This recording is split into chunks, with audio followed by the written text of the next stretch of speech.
আজকে ভ্রমণ কিশোরগঞ্জ হাওর, পানিছাড়া হাওরের অবস্থা এবং দেখব বালুখালী ফেরিঘাট কেমন ছিল। পুরো ভিডিও জুড়ে থাকছে হাওরের শুকনো মৌসুমের গল্প এবং হাওরের মাঝখানে একটা বাড়ি। কথা হলো বাড়িওয়ালা চাচির সাথে, তার অবস্থা, বাড়ি নিয়ে সকল কথা। প্রিয় দর্শক, আপনাদের অনুরোধ করব ভিডিওটা না টেনে পুরো ভিডিও দেখেন আর ভিডিওর সাথে থাকেন। ওয়াও। বিসমিল্লাহির রহমানির রহিম। এ মিডিয়া 28-এর পক্ষ থেকে সকলকে জানাই শুভেচ্ছা। আমরা চলে আসছি কিশোরগঞ্জ হাওরে। এবারের গল্প সাজিয়েছি হাওর নিয়ে। হাওরে এবার দিয়ে আমার দ্বিতীয়বার আসা। আমি এখন বালুখালী ফেরিঘাটে। সত্যি কথা বলতে ফেরিঘাটে ফেরিত করে কখনো আমার কোথাও যাওয়া হয় নাই, এই প্রথম বালুখালী ফেরিঘাটে এখন আমি। নৌকা করে যমুনা নদীতে আমি অনেক জায়গায় গেছি, অনেক দূর দূরান্ততে গেছি, এই অভিজ্ঞতা ছিল, কিন্তু ফেরিঘাটে কখনো ফেরিত করে মোটরসাইকেল বা অন্য যানবাহন একসঙ্গে আমি পার হয় নাই। নৌকার অভিজ্ঞতা থেকে বলতে গেলে নৌকা যত বড় নৌকাই হোক না কেন পানিতে ঢোলে, কিন্তু ফেরিতে আমি ঢুলতে দেখলাম না। এটা দারুণ ভালো লাগলো। ছোট্ট এই ফেরি জার্নিং থেকে ফেরি সম্পর্কে কিছুটা আইডিয়া হলো আমার। আরও দেখতে পেলাম ফেরির উপরে টয়লেটের জন্য আছে পৃথকভাবে টয়লেট, সেটাও আমার কাছে চোখে পড়লো, বেশ ভালো লাগলো। পুরুষ টয়লেট এবং মহিলা টয়লেট, হঠাৎ করে কারোর টয়লেটে চাপ দিলেও সমস্যা নাই। বেশ চমৎকার ছিল ফেরি জার্নিংটা আমার। ফেরি থেকে আমরা এখন নামবো, সময় হয়ে গেছে, নদীর এপার চলে এসেছি। আমরা এখন হাওরের বুক চিরে হাওরের মাঝখান দিয়ে বয়ে যাওয়া রাস্তা দিয়ে ছুটে চলছি মিঠামইয়ের দিকে। রাস্তাটি কিন্তু সমতল ভূমির সমান, মাঝে মাঝে ব্রিজগুলো একটু উঁচু, আর রাস্তাগুলো এগুলো সমতল ভূমির সমানই, অর্থাৎ পানির সময় রাস্তাগুলো ডুবে থাকে।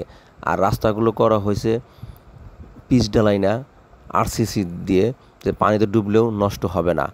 অনেক অর্থ ব্যয় করে রাস্তাগুলো করা হয়েছে। রাস্তাগুলো যথেষ্ট প্রশস্ত, মানে ওসার, সব মিলেই খুব সুন্দর দেখাচ্ছিল।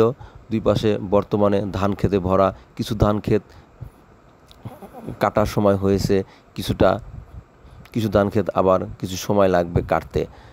এগুলোর দৃশ্য দেখতে দেখতেই আমরা ছুটে চলেছি মিঠামইয়ের দিকে। প্রিয় দর্শক, যে রাস্তাটিতে যাচ্ছে এটা কিন্তু পানির সময় পুরোটাই পানিতে ডুবে থাকে, তখন দেখতে এক রূপ, এখন দেখতে আর এক রূপ। বিশাল এই হাওরের অপূর্ব রূপ সত্যি মুগ্ধ করেছে। মিঠামই অষ্টগ্রামের সড়কটি উঁচু, এই সড়কের পাশেই একটি নতুন বাড়ি হচ্ছে।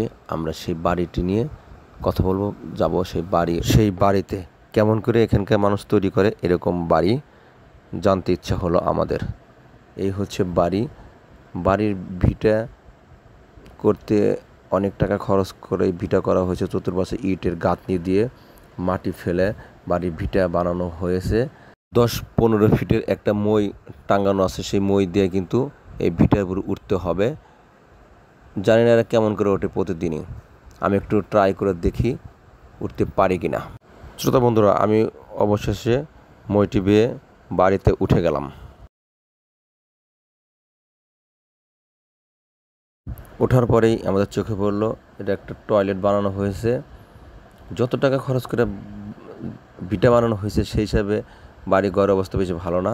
আমরা কথা বলবো এখন চাচির সাথে। চাচিকে জিজ্ঞাসা করলাম, এই ভিটা বানাইতে তো অনেক টাকা খরচ হয়েছে, কিন্তু সেই হিসাবে তো বাড়ি ঘর জীর্ণ শীর্ণ দেখা যেতেছে, এমন কেন? চাচি উত্তরে বলল যে এই ভিটা করতেই আমাদের টাকা সব শেষ, আমার বাড়ি কোথা থেকে করব, আর এই ভিটাটা করছি আমরা 5 জন মিলে। এমনটাই তথ্য দিল আমাদেরকে। হাওরের হাওয়া কারোর জন্য প্রাণবন্ধন, কারোর জন্য বিরক্তর কারণ। অবশেষে আমরা মিঠামই চলে আসলাম শুকনো মৌসুমে হাওর দেখার দারুণ এক অভিজ্ঞতা। ভিডিওটা ভালো লাগলে অবশ্যই সাবস্ক্রাইব আর একটি শেয়ার করে দিবেন যেন সবাই দেখতে পায়। আর আপনাদের শেয়ার, লাইক, কমেন্টস আমার আরেকটা ভিডিও বানাতে উৎসাহ যোগায়। আজকের ভিডিও আমি এখানে শেষ করছি। আল্লাহ হাফেজ।